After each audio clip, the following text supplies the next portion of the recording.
Hey, welcome back. Intel has had a very rough time since a few years ago, but now we see a lot of market interest thanks to ultimately the value of the underlying business. So let's have a deeper look. We see pretty much everything being down, although Q4 was above the company's guidance. But the outlook for Q1 this year is also pretty negative. Now, a quarter doesn't really say much, and you can put a lower guidance on purpose to have some positive news to talk about. It's supposed to be regulated, but it has to be made in good faith, so it can be basically whatever. I'm actually bullish on Intel and I own a bit, but I say this in general just so you keep it in mind. From what used to be very solid, even above industry average margins, they are now deeply negative, although again we see some improvements. But probably the main attraction that could save Intel and is currently dragging all the totals down is the huge investment cycle for Intel Foundry. Without it, the company would have probably been okay and just the same as before, although declining due to competition. However, they see operational break-even here by the end of 2027, so it might as well just be a medium-term result due to the investment cycle. So instead of around nothing this year, it would have been something around 13 billion in a bad environment without any potential profits from Foundry, so actually very solid. It's not a secret that Intel, despite being by far the market leader in many sectors, is quite behind Nvidia or often AMD in tech and even price to performance. Shifting from what may be a losing battle into a very high potential market and business model could be the right decision, but more about that in a bit.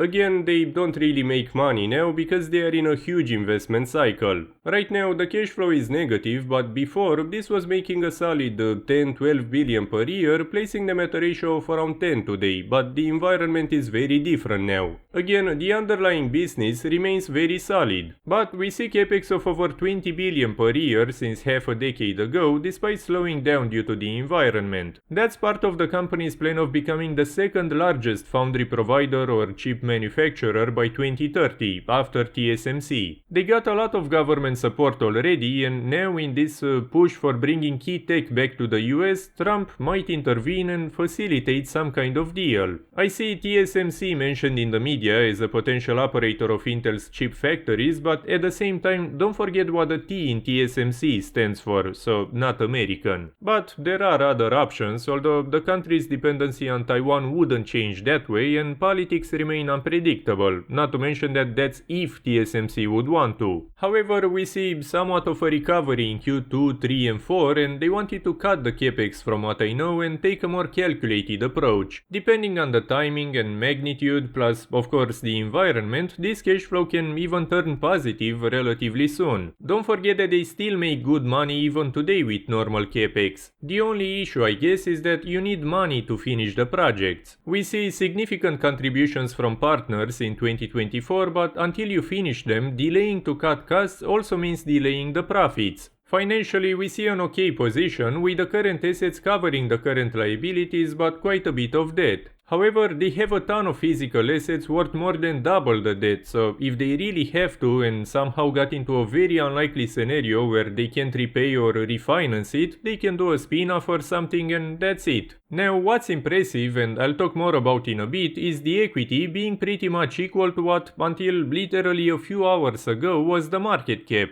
I'm recording this part right after that 16% jump, and again more about that in a bit. So quite a bit of cash and an overall good financial shape, but I guess a main issue for the market are the negative net income and cash flow. But if you look at the R&D or capex, it's pretty much the same as Nvidia plus AMD, and you can also throw Palantir in that since it's barely noticeable combined. As I mentioned before, this is the advantage of a company that actually has tons of assets and it's ultimately a margin of safety. You know, Intel's tech and patents and stuff can become outdated really quickly in this industry and would have questionable value in half a decade from now. But the physical assets, especially the fabs that they invested a ton of money into lately, are key for any company, especially in an industry dominated by fabless producers. Not to mention the geopolitical importance and the company's political influence that would also come to a potential buyer. I think I showed in my previous video pics of the CEO meeting with all the American, German and so on presidents and chancellors during his time and participating in all kinds of events. Imagine AMD or Nvidia with this kind of power on top of what they already have. Now, probably what started the whole thing is the CEO stepping down. Again, I mentioned that he had quite a lot of ties with governments, and together with the CFO they started the whole foundry investment cycle that got Intel in the current position. I think it was probably rushed a bit too much, and the timing with the environment was also unfortunate. The fundamental idea of making an American/European competitor to TSMC was brilliant, and if anyone, Intel would fit this title very well.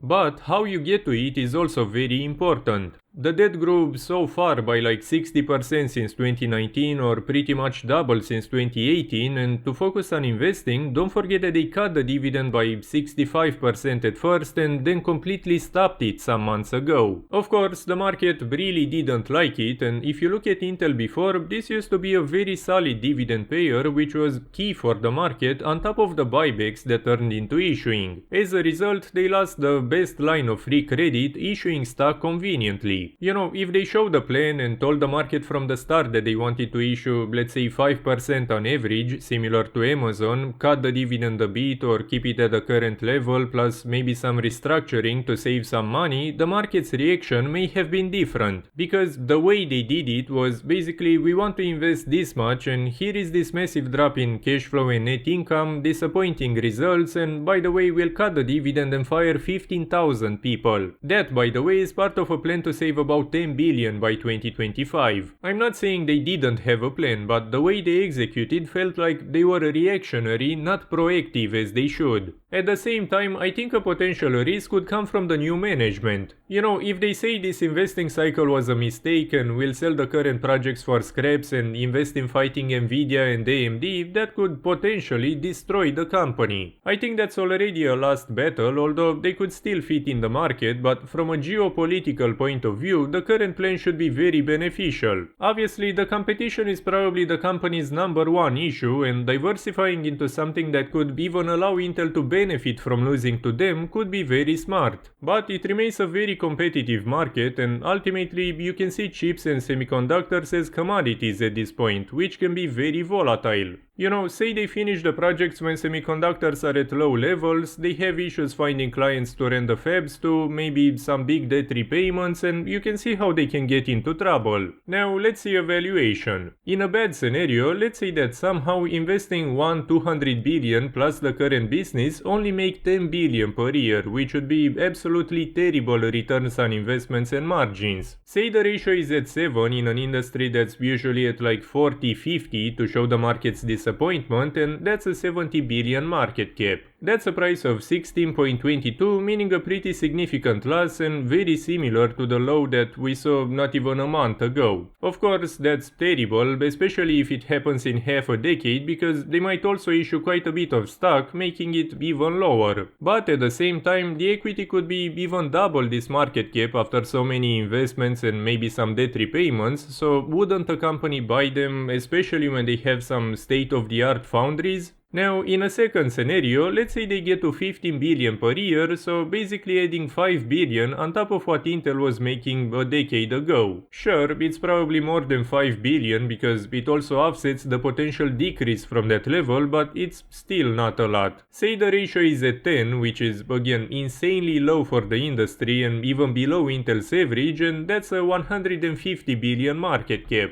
That's a price of 34.75, which is already a decent price, especially from the lows we saw very recently. Add some dividends and buybacks, of which they could even pay a 10% combined yield, and it wouldn't be bad at all. Now, in a better scenario, which won't be too optimistic, let's say they get to 20 billion per year. For a ratio of 15, which is historically in the higher levels for Intel but not unheard of, that's a 300 billion market cap. That's a price of 69.51, meaning something around the 3x plus the potential dividends and buybacks. Coincidentally, that's around the peak we saw half a decade ago, so nothing phenomenal. It can definitely do better, there could be hype, the ratio could double, they could make more, so if the stars align, let's say, this could be even a 10-bagger, although I don't think it's that likely. But until we see some new management and their plans or a potential buyer, it remains at a very interesting price. Overall, Overall, I think Intel is definitely a value play at the current level. I'll be honest, it's not a huge position for me, something like less than 1%, but I bought at around 25 and I think anything below that is still worth the risk for me. Balance sheet is still good and they have enough cash to run at a loss for a few more years, which could be enough to finish the projects and then the cash flow kicks off. Again, with a potential acquisition or anything like it, I think the margin of safety should be pretty high. This is the advantage of a company that, even if it somehow fell behind in tech, still has vital assets needed for the market. I think maybe the management could have presented this better and it wouldn't have been such a significant crash, but at the same time I probably wouldn't have bought it if it didn't crash, so I still see a positive in this. Again, it's a matter of risk and reward, and this company doesn't need some 30-40% growth rates to meet the market's expectations like the competition. It's a very different story. As always, what I cover in my videos shouldn't be enough for you to make any investment decision, so please do your own research before investing in anything. If you want to see more videos like this one, please leave a like and even a comment to help me out, and make sure to subscribe. Thank you for watching and I'll see you next time.